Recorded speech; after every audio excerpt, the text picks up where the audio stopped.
So just to summarize, in cellular reproduction, there's asexual reproduction, which is mitosis. If we're going into sexual reproduction, then we have a process called meiosis.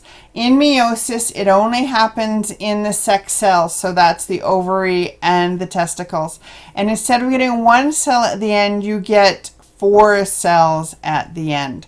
And they are not identical to the mother cell because they have half the chromosomes. And these will then become egg and sperm. So here is a diagram to sort of show you this. It's kind of simplified. Just to realize that if this was the parent cell, there's 4 chromosomes there. In the interphase, this is when there is genetic replication, and all the cells, all the chromosomes would be duplicated. Then in the first division of meiosis 1, you end up with division, and then you divide the second time in what's called meiosis 2, and you end up with half the chromosomes as the parent. So now this will be ready to go and become sperm or an egg, and then you have half from your mom and half from your dad, and that will create the full human. Okay, so that is meiosis, which is sexual reproduction. Now, quite often you can have cells where reproduction goes wrong, and these are cancer cells. Cancer cells are uncontrolled tumors. And they can be benign, which are slow growing, and usually they're not life-threatening, or they can be malignant, which are faster. They invade healthy tissue, and they will then spread.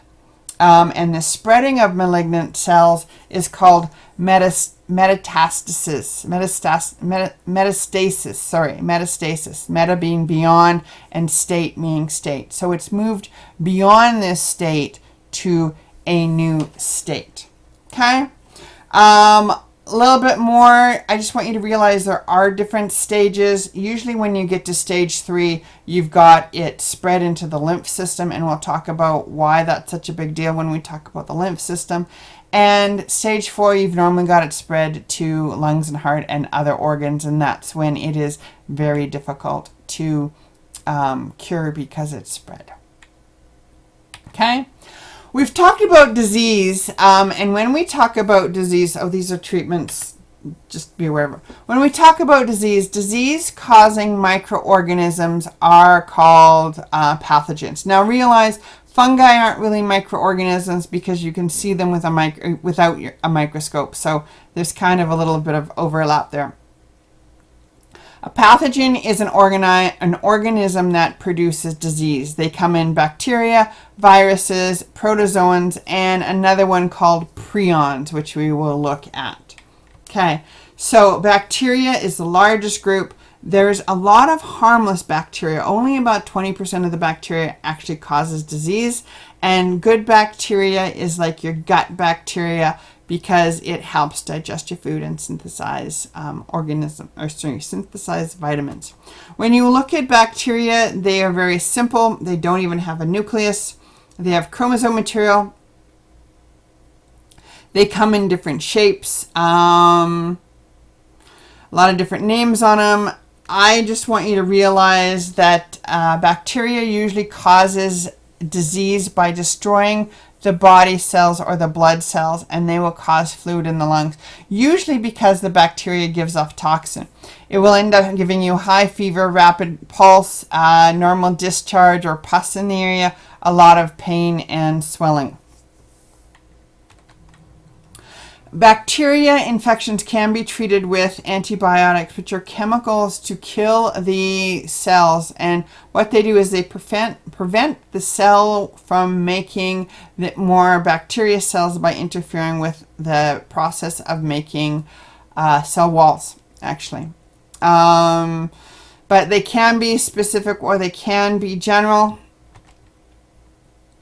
Just so you know, some things like cocci, Streptococcus aureus, this is the staph infection. You may have heard of Clostridium botulinum, which is botulism food poisoning. Just so you're aware of these, gonorrhea is a bacteria. It's a sexually transmitted disease. Salmonella is a sexually transmitted disease, and good old burning UTIs, urinary infections, are also bacteria. Viruses, there's a big discussion whether viruses are real, because viruses cannot live inside or outside another cell. They do not have the material, the genetic replicating material, so they don't have the ribosomes in order to reproduce. So they must be inside another cell. They cannot grow, eat, or reproduce by themselves. And they can stay dormant in the body and become active later. An example of this is HIV or even herpes. And they do not respond to antibiotics because antibiotics only kill bacteria. So if you have the common flu, you cannot get antibiotics because it won't actually kill the flu. When you look at them, very simple again, you've got your genetic material on the inside. You have a coat on the outside. And just for interest, you may have heard of H1N1. The H and N determine the type of spikes on the outside.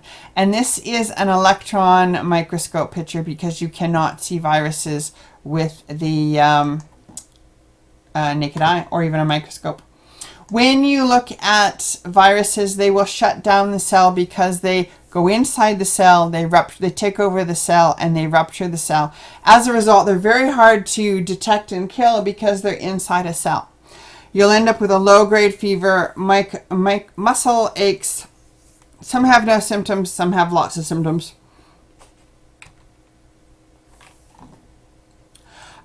Usually you have to get antivirals for HIV or for viruses infection. And what antivirals do is they will prevent the virus from bonding to other host cells. Very interesting. If you have something like a cold, though, it's best just to rest and let your body attack it itself and take over. So viruses are harder to kill because they're inside the body. Examples are herpes simplex, which is cold sores, and then herpes simplex number 2, which are genital herpes. You've got chickenpox and hepatitis, which actually can have vaccines against them. Common flu, rhinovirus is the common cold, and then there is HIV, which is the virus which causes AIDS. Fungus is the third pathogen we're going to look at. Now, fungus is not actually microscopic because you can see fungus with the naked eye. Normally, the most common one you may know of is yeast infections. Yeast infections can be in your mouth or also in your genital area. The fungus likes warm, moist, and dark. And they can also be something like athlete's foot. Very hard to kill because they release spores, and spores can be very dormant for a long time and also heat resistant. So there's some nasty examples of yeast. The middle one, B, this is rhizoids. This is bread mold or black mold in walls. Ringworm isn't actually a worm, and then this is thrush, which is a candida on the tongue. When you're looking at fungus, you can have the spores inhaled, which is the problem with black mold in the walls. Spores can also go through open wounds, and as they say, the spores are tiny bodies that resist environmental change, so they can stay dormant until the conditions are right, and then they will come back again. You can treat them with an antifungal, which is difficult, but it can be treated. So such things as athlete's foot can be treated. A yeast infection can also be treated. Okay. Fourth one is protozoa. Now these are small little organisms, unicellular organisms, usually found in water and soil, and they're usually swallowed or they're transferred by mosquitoes. So an example here is the sleeping sickness, not so much. Amoebic dysentery is very common if you're going to Mexico and you don't, if you drink the water there. Or plasmodia, which is malaria, and that's carried by a vector, which is mosquitoes. Most protozoan are parasites. They live in your body. They ingested by contaminated food or insect bites. The symptoms can be very serious or they can be mild. Yeah.